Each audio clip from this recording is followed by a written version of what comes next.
Bhakti me saranang ayam buddha me saranang varang etina satchavajjena hotuti vijaya mangala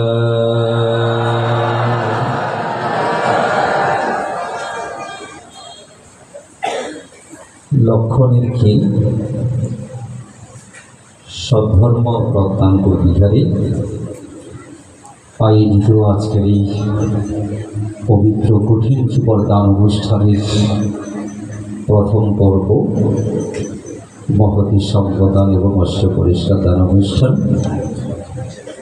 এই মহতী পূর্ণ অনুষ্ঠানে উপস্থিত মাননীয় সঙ্গীতস্থলী সামাজিক যোগাযোগ মাধ্যমে যিনি অসুস্থ হওয়ার খবর দেখে অত্যন্ত মর্মাহত হয়েছিলাম, যে কয়জন জ্যেষ্ঠ সঙ্গগুরুরা আমাদের মাঝে আজও আলো ছড়াচ্ছেন, আশীর্বাদ দিচ্ছেন।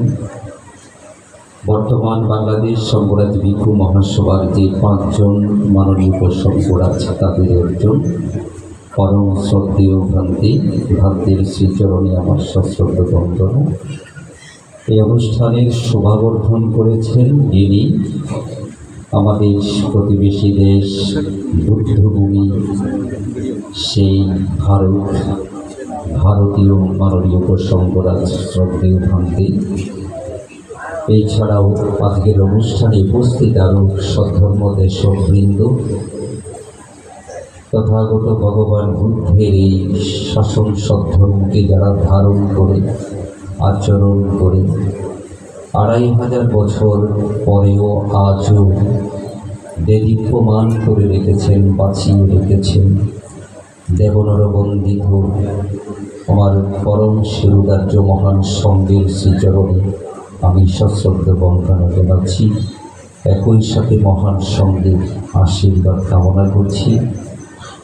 উপস্থিত এই পূর্ণ অনুষ্ঠানের আয়োজনকারী গ্রামবাসী, পত্র বিহারের দায়ক দায়িকাবৃন্দ এবং যারা সাদরে অনুমোদন দেওয়ার জন্য এই গ্রাম ওই গ্রাম সহ বিভিন্ন অঞ্চল থেকে এই পূর্ণ অনুষ্ঠানে অংশগ্রহণ করেছেন। ভগবান বুদ্ধের ভাষায় জরা ধর্মের অধীন, ব্যাধি ধর্মের অধীন, মরণ ধর্মের অধীন, কর্মফল এবং বিপাকের অধীন আমার জন্মান্তরের জ্ঞাতিবৃন্দ, উপাসক উপাসিকাবৃন্দ, আপনাদের নীরব দীর্ঘ জীবন, সুখী সমৃদ্ধ জীবন কামনায় আমি মৈত্রীপূর্ণ চিত্তে পুণ্যদান করছি। সীমিত সময়ে আমার সারসংক্ষিপ্ত সদ্ধর্ম দেশনা দান করার আগে বিনম্র শ্রদ্ধায় অবনত মস্তকে স্মরণ করছি যিনি আমাকে এই দেবদুর্লভ প্রব্রজিত জীবন তথা ভিক্ষু জীবন প্রদান করে আমাকে জন্মান্তরের জন্য ঋণী করেছেন, কৃতজ্ঞ করেছেন। আমার সেই পরম আবাল্য ব্রহ্মচারী শুদ্ধাচারী বিনয়াচার্য মাননীয় উপসঙ্গরাজ পরম শ্রদ্ধাস্পদ গুরুদেব পণ্ডিত প্রবর অনন্ত সত্যপ্রিয় মহাতের মহোদয়কে বিনম্র শ্রদ্ধায় আমি স্মরণ করছি। জ্ঞাতিবৃন্দ, 11:15 হয়েছে। আমাদের তো আবার নির্দিষ্ট সময়ের মধ্যে শুরু শেষ করতে হয় এবং সেই অনুষ্ঠানের নামই হচ্ছে সঙ্গদান। আমরা ইচ্ছে থাকলেও বেঁধে দেওয়া শেষ সময়ের বাইরে যেতে পারবো না, বিনয় বলে একটা কথা আছে, সেটা মাথায় রেখে আজকে যে উদ্দেশ্য চেতনা নিয়ে এখানে এসেছি কেবল সেদিকে লক্ষ্য রেখে সংক্ষিপ্ত ধর্মদান করে আমার দেশনা শেষ করছি। আমি জানি ভালো করে এই পর্ব হচ্ছে সঙ্গদান, অষ্ট পরিষ্কার দান, কিন্তু এটাও সত্য যে মূল কেন্দ্র হচ্ছে কঠিন জীবন, যা দ্বিতীয় পর্বে অনুষ্ঠিত হবে। তো আমি আজকে চাইলে এখানে সম্বোধন নিয়ে সারগর্ভ আলোচনা হতে পারে, অষ্ট পরিষ্কার দানের মাহাত্ম্য নিয়ে হতে পারে, বুদ্ধ পূজার কি ফল, সঙ্গদানের কি আনিশংস, গোড়াপত্তরের কথা এবং সৃষ্টি লগ্ন থেকে এই সঙ্গদান কি করে আমাদের হলো, কার হাত ধরে শুরু হয়েছে, 2500 বছর ধরে চলছে, আরও কতদিন এই সৌভাগ্য আমাদের হবে, এসব নিয়েও কিন্তু আলোচনা হতে পারে। এরকম একটি যখন পূর্ণানুষ্ঠান হয়, এটা শুধু খানাপিনা দান দক্ষিণার অনুষ্ঠান হয় না। আমি প্রায় সময় বলি যেখানে যাই যে এই সঙ্গদান কেবল আমাদের খানাপিনা দান দক্ষিণার অনুষ্ঠান নয়। যত অনুষ্ঠান সারা বছর ধরে আমাদের মাঝে হয়, সব থেকে বেশি পালিত হয় যে অনুষ্ঠান, তার নামই তো বোধ হয় সঙ্গদান সারা বছর ধরে।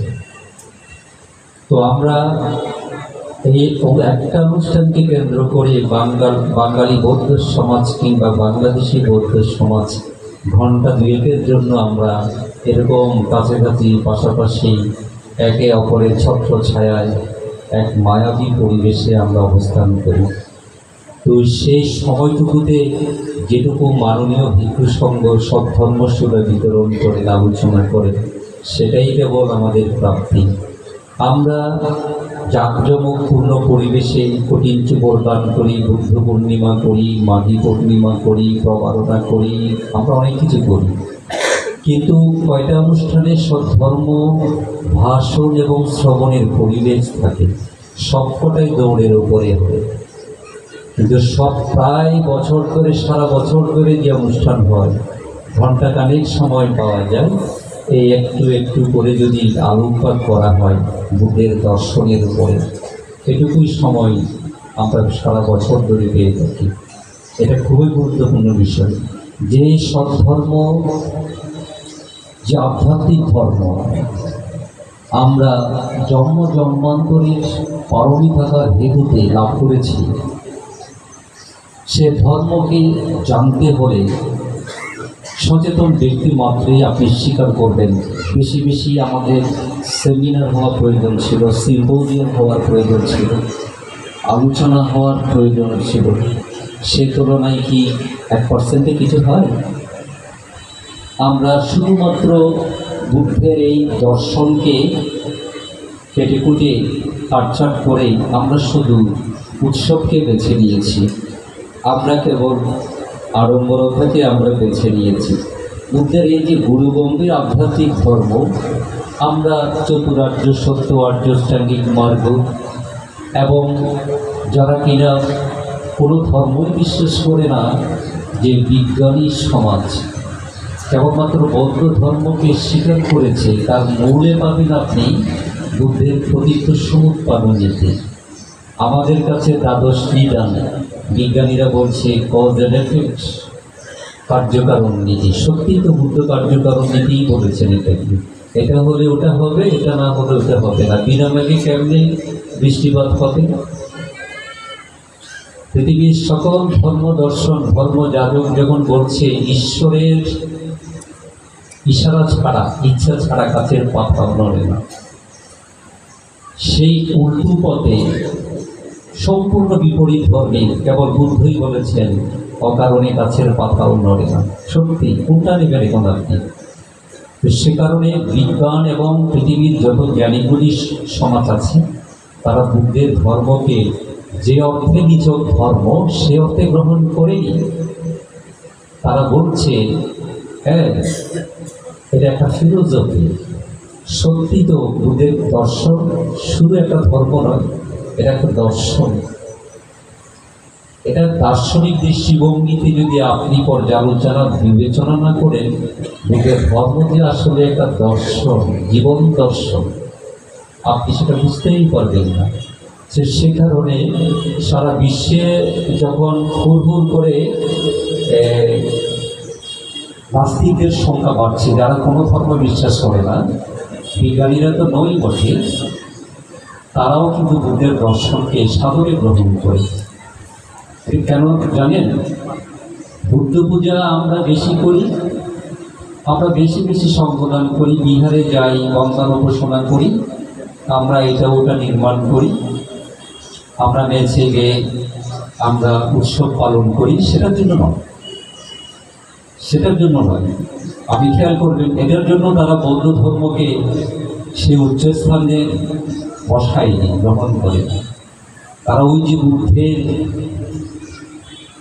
সেই চতুরার্য সত্য, সে আর্যষ্টাঙ্গিক মার্গ, আপাতমস্তক একটি সুন্দর জীবনযাপন করার যে বিধান, আর্যষ্টাঙ্গিক মার্গ, সারা দুনিয়া জুড়ে যখন মানুষ আনন্দ আনন্দ বলে মেতে উঠেছে ক্ষণিকের জীবনে, সেখানে বুদ্ধের যে চতুরার্য সত্য, জীবনের প্রতি যে মানুষের নির্যাস নেওয়ার কথা, জীবনের প্রতি মানুষের যে মোহ কাটিয়ে জীবনকে প্রতি পরে পরে ক্ষণে ক্ষণে ভোগ না করে যে উপভোগ করার শিক্ষা, চতুরার্য সত্য এই দর্শনের মধ্যে আছে।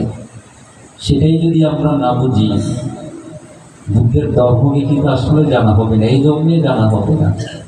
আর্যষ্টাঙ্গিক মার্গ যা থেকে বিচ্যুত হওয়ার কারণে শুধু বৌদ্ধরা নয়, সারা বিশ্বে আজকে প্রতিটি কোনায় কোনায় অশান্তি অশান্তি জ্বলছে, পুরো বিশ্ব জ্বলছে, আমরা ভেতরে বাইরে জ্বলছি প্রতিনিয়ত, তাই না? কিসের কারণ?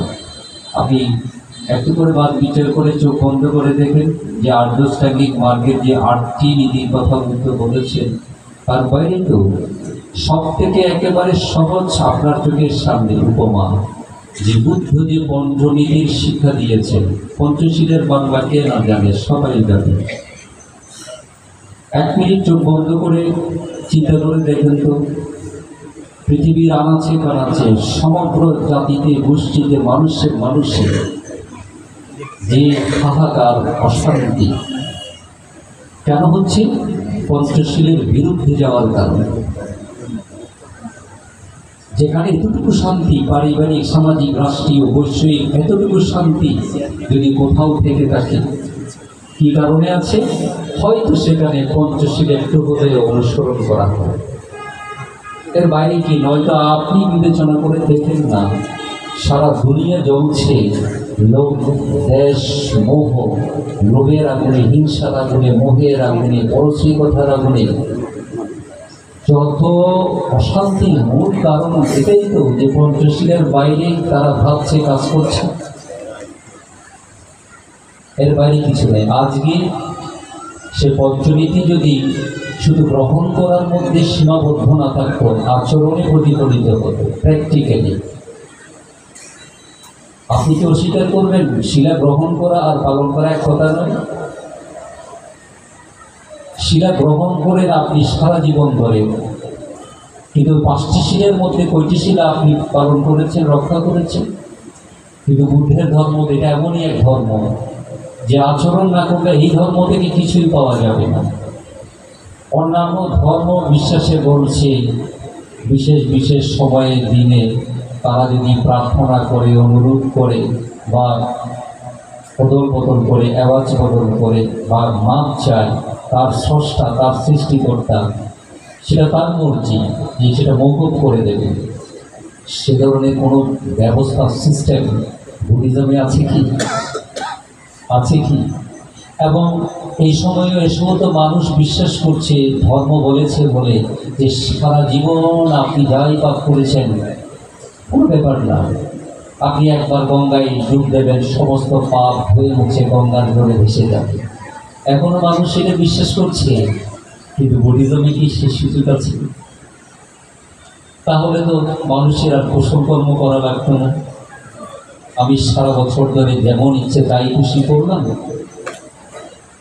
আমি আমার সামর্থ্য সুযোগ আছে, না থাকলে করে নেব নিজের স্বার্থে। আমি একবার গঙ্গা স্নান করে এলাম, আমার সমস্ত পাপ গঙ্গার জলে ভেসিয়ে দিলাম, আবার নতুন করে আমি পাপের অভিযোগ হলাম। পৃথিবীর কি অবস্থা হতো বলেন তো? কি অবস্থায় হতো? কিন্তু সেই সুযোগ বুদ্ধের দর্শনে নেই। ধর্ম পালন করার যার মূল কেন্দ্রই হচ্ছে চিত্ত নির্ভর, শ্রদ্ধা নির্ভর। সেখানে চিত্ত আর চিত্তের যে শ্রদ্ধার সংযোগ না থাকবে অন্য কিছুই হবে না। আপনার কেউ কারো কোনো কিছুই মাফ করার সুযোগ এখানে নেই। আমাদের বৌদ্ধ সমাজ এখনো বুদ্ধকে ডাকের মানের মধ্যে আমার দীর্ঘ ব্রহ্মচর্য জীবনের পর্যবেক্ষণ বলছে, এই কর্মবাদী, নিরস্বরবাদী, বিভাজ্যবাদী এ বৌদ্ধরা মননে মস্তিষ্কে এখনও 199 জনেই হচ্ছে ঈশ্বরবাদী। আমি যদি এটা বিশ্লেষণ করতে পারতাম, বুঝতে পারতেন, সেই সময় তো হবে না আজকে। আপনি খেয়াল করে দেখেন না, বৌদ্ধরা বেশিরভাগ যে অর্থে বুদ্ধকে ভগবান ডাকেন, ভগবান মানেন, তারা মনে করেন যে বুদ্ধ ঈশ্বর সৃষ্টিকর্তা, যে তাকে জন্ম দান করেছে, যে তাকে সুখ দিচ্ছে, দুঃখ দিচ্ছে, আনন্দ দিচ্ছে, বেদনা দিচ্ছে, কষ্ট দিচ্ছে, তাকে উন্নতি দিচ্ছে, অবনতি দিচ্ছে, তার উদ্ধার পতন দিচ্ছে, এমনকি তাকে মৃত্যু দিচ্ছে, তাকে জরা ব্যাধি দিচ্ছে, সে অর্থে ভগবান। এটি বিশ্বাস করে কারা? ঈশ্বরবাদী যারা। পৃথিবীর সবাই ঈশ্বরবাদী, শুধু বৌদ্ধরাই নিরশ্বরবাদী, কর্মবাদী।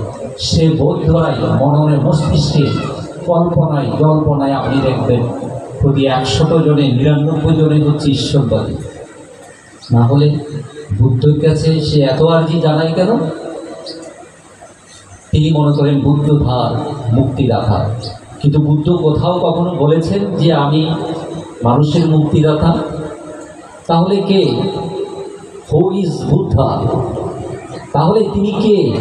তিনি মুক্তির পথপ্রদর্শক, একটা গ্র্যান্ড টিচার, একজন শিক্ষার্থী। তিনি সে কি পথে তার লেখাপড়া চালিয়ে নিয়ে যাবে, কোন পথে গেলে তার লেখাপড়া কীরকম হবে, সেটা তার শিক্ষক যখন তাকে গাইডলাইন দিয়ে থাকে, কত নির্দেশনা দিয়ে থাকে, সে অনুসারে যদি সে অনুসরণ করে পরীক্ষার জন্য এগোই, সে অবশ্যই ভালো ফলাফল করে না করে। সেটা না করে সারা বছর ধরে লেখাপড়া না করে পরীক্ষার আগে যে তীর্থস্থান বেছে বেছে যেখানে মানুষ সে বিশ্বাস থেকে যায় যে সেখানে বুদ্ধ পূজা দিলে মানত করলে সে পরীক্ষায় ভালো ফলাফল করবে, আপনি কি আর বৌদ্ধ ধর্মে থাকলেন? আপনি কি আর বুদ্ধের দর্শনে থাকলেন? তো সবাই লেখাপড়া বাদ দিয়ে দিন, সারা বছর ধরে পরীক্ষার আগে যত পারে বুদ্ধ পূজা দিয়ে বুদ্ধ পাশ করিয়ে দিলেন। সেরকম ঘটনা কি ঘটেছে আদৌ? এটা তো সারা বছর পাপ করে গঙ্গা জলে স্নান করে পাপমুক্ত হওয়ার মতো হয়ে গেছে। তো আপনি আর তাদের মধ্যে আপনার চিন্তা চেতনা, তাদের চিন্তা চেতনা, আপনার সেই কর্মবাদ, বিভাজ্যবাদ, এর সাথে ঈশ্বরবাদ, স্রষ্টা, তো সেজন্য বুদ্ধকে যদি মুক্তিদাতা হিসেবে গ্রহণ না করে মুক্তির পথপ্রদর্শক হিসেবে আমরা গ্রহণ করতে পারতাম, আমরা কি বুদ্ধকে কখনো সৃষ্টিকর্তা আসনে বসিয়ে এটা ওটা আমাদের সব কাকুতি মিনতি আর্জি ওনাকে জানাতাম না? তিনি শিক্ষক কি কারণে? তিনি আমাদেরকে রোডম্যাপ দেননি। কি করলে একজন মানুষ স্বর্গবাসী হয়ে ব্রহ্মলোকে যেতে পারে, আবার কোন পথে হাঁটলে কোন ভুলের কারণে, পাপের কারণে সে তীর্য প্রেত শূন্য নরক চতুর্ভুজে যেতে পারে, সে রোডম্যাপ কি দেওয়া হয়নি? ত্রিপিটকে দিয়েছেন তো। কখনো কি বলেছেন যাই করেন আমার আশ্রয় নেবেন, স্মরণ নেবেন, আমি পার করে দেব? বলেছেন কোথাও? বলেন নাই। তিনি বলেছেন এই এসো দেখো, বিচার বিশ্লেষণ করো, মানুষ হয়েছ সৃষ্টির সারাদি, প্রত্যেকটা মানুষের মধ্যে বুদ্ধি সকল মানুষের মধ্যে প্রজ্ঞা থাকে, সেটাকে যদি সে বিকাশ করাতে পারে, সে মানবপত্র একটু একটু করে ভুক্ত হয়ে ওঠার পুরোপুরি সম্ভাবনা আছে। যার জ্বলন্ত দৃষ্টান্ত হচ্ছে স্বয়ং সিদ্ধার্থ থেকে গৌতম বুদ্ধ।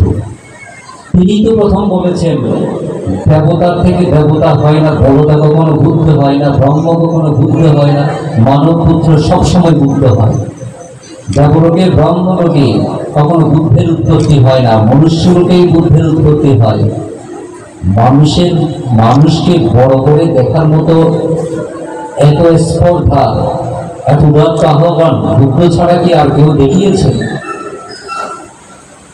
আজকে যারা এসে বলছে কোথায় স্বর্গ কোথায় নরক, বলে তা বহুদূর, মানুষের মাঝে স্বর্গ নরক, মানুষের সুরাসর, এটা তো বুদ্ধের থেকে ধার করে নেওয়া। কবিগুরু রবীন্দ্রনাথের কথা বলছেন তো, রবীন্দ্রনাথ কিছু বলেছে বুদ্ধকে নিয়ে, আমরা মহা খুশিতে আটখানা হয়ে যাই। হ্যাঁ, কিন্তু বুদ্ধকে বুঝতে না পারার কারণে রবীন্দ্রনাথ নির্বাণকে কি বলেছেন? বিশুদ্ধ আত্মহত্যা। নির্বাণ বিশুদ্ধ আত্মহত্যা বলে তিনি জানেন। সত্যি কি নির্বাণ বিশুদ্ধ আত্মহত্যা? তিনি তার এক আর্টিকেলে এটাও তো বলেছেন। তার কারণটা কি জানেন? বুদ্ধকে তিনি কতটুকু জেনেছেন জানেন? যে 6 খণ্ডের জাতক আছে, সেই খণ্ডগুলিতে ওনার একটা মন্তব্য আছে। জাতকের বাংলা অনুবাদ করেছেন ঈশান চন্দ্র ঘোষ।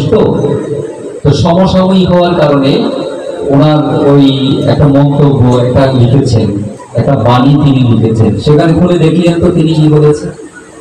আমি ঈশান চন্দ্র ঘোষকে এই কারণে কৃতজ্ঞতা জানাই যে তিনি বুদ্ধের শেষ সকল জাতককে বাংলায় অনুবাদ করে আমাদের বাংলা সাহিত্যকে সমৃদ্ধ করে গেছেন।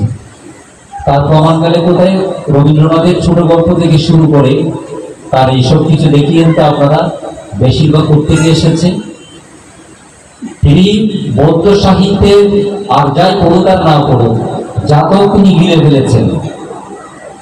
কিন্তু সেই মানুষটি কিন্তু আর্য অষ্টাঙ্গিক মার্গ সম্পর্কে জানতে চায়নি, চতুরার্য সত্য সম্পর্কে জানতে চাননি, প্রতীক সমুৎপাদনী সম্পর্কে জানতে চাননি। বৌদ্ধ ধর্মের যে বিষয়টি তাকে খুব বেশি টেনেছে, চারি ব্রহ্মবিহার, মৈত্রী, করুণা, মুদিতে, উপেক্ষা, এটা নিয়ে তো বই লিখে ফেলেছেন বড় একটা। কিন্তু দিন শেষে তিনি কি বলেছেন? বুদ্ধ দেব। বুদ্ধকে দেব হয়?